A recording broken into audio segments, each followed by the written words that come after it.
Hello everyone. Ito nagluluto ako ngayon ng kabsa kudar. Kabsa with veggie.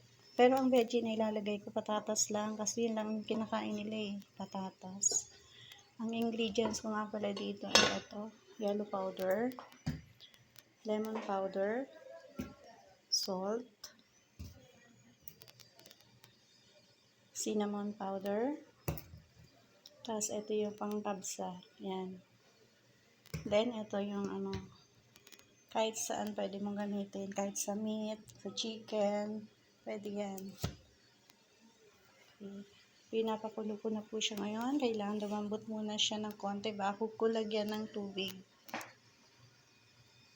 Ito po yung patatas na ilalagay ko mamaya.